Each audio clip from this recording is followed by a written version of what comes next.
ये वीडियो तो आपने सोशल मीडिया पर देख ही लिया होगा।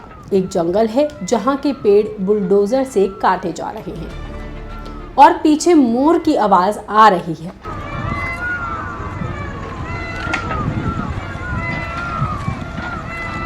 मानो वो किसी से मदद मांग रहे हों।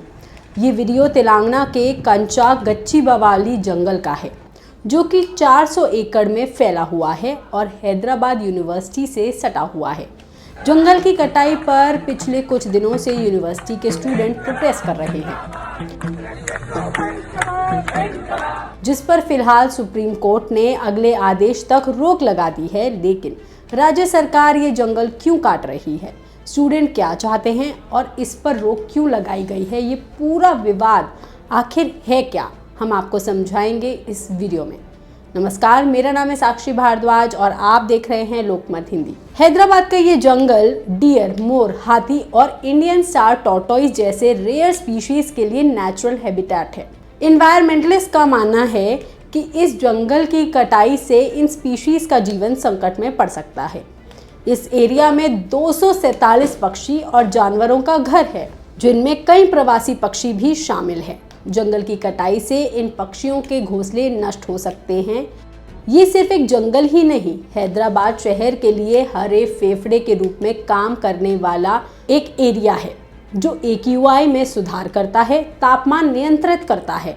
इस एरिया में कई झीलें भी हैं, जो कुछ स्पेशल स्पीशीज जो कि बाहर नहीं आती जंगल से, उनके पानी का स्रोत और घोंसले बनाने का स्थान है। जहाँ एक तरफ ग्लोबल वार्मिंग बढ़ती जा रही है, वहीं इतने बड़े जंगल के पेड़ काटे जा रहे हैं।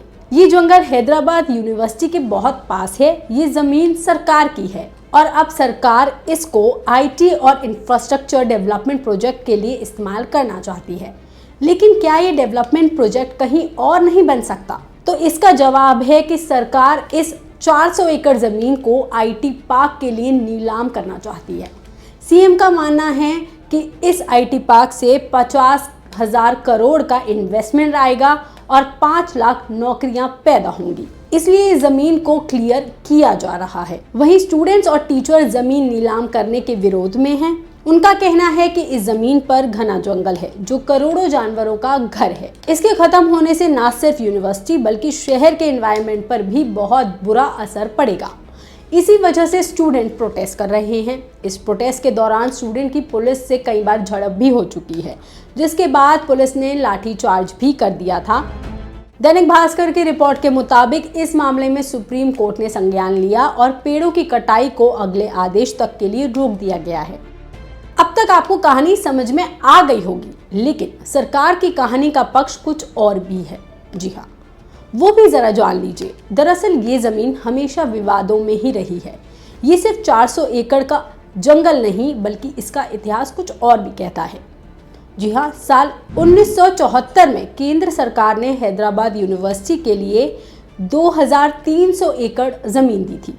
2003 और 4 में आंध्र प्रदेश सरकार और यूनिवर्सिटी के बीच जमीन की अदला बदली से जुड़ा समझौता हुआ। इसके तहत यूनिवर्सिटी को गोपनपल्ली में 397 एकड़ जमीन दी गई थी। फिर आया साल 2004। आंध्र प्रदेश सरकार ने यूनिवर्सिटी से सटी ये 400 एकड़ की जमीन IMG एकेडमीज को अलॉट कर दी। लेकिन IMG ने 2006 तक कोई काम नहीं किया।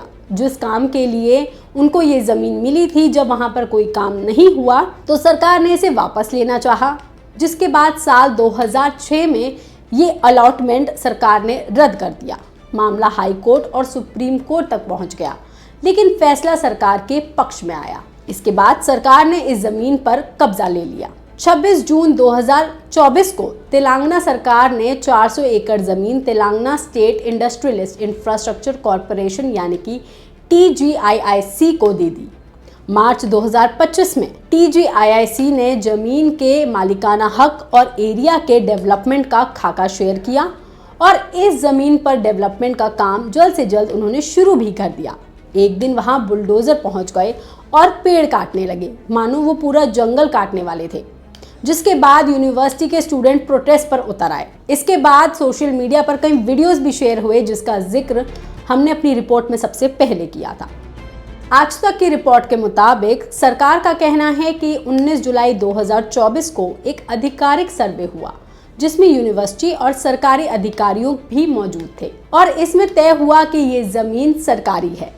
इसमें विश्वविद्यालय की कोई हिस्सेदारी नहीं है और ना ही ये इलाका वन क्षेत्र है, यानी कि सरकार का कहना है कि ये जंगल का इलाका है ही नहीं। लेकिन हैदराबाद यूनिवर्सिटी ने इन दावों को खारिज कर दिया और कहा कि कोई आधिकारिक सर्वे हुआ ही नहीं जिसमें यूनिवर्सिटी के कोई अथॉरिटी मौजूद रही हो।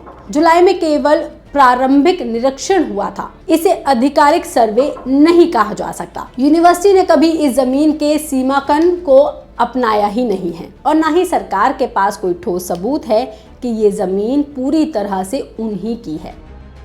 अब आगे इस जमीन पर क्या होता है, ये सब कुछ सुप्रीम कोर्ट और हाई कोर्ट के फैसले पर ही निर्भर करता है कि इस जमीन पर किसका हक होगा। ये भी फैसला तभी होगा।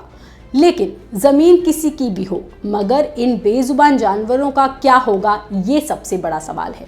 इस पर आपका क्या कहना है, हमें कमेंट करके जरूर बताइए। बाकी तमाम खबरों के लिए आप देखते रहिए लोकमत हिंदी।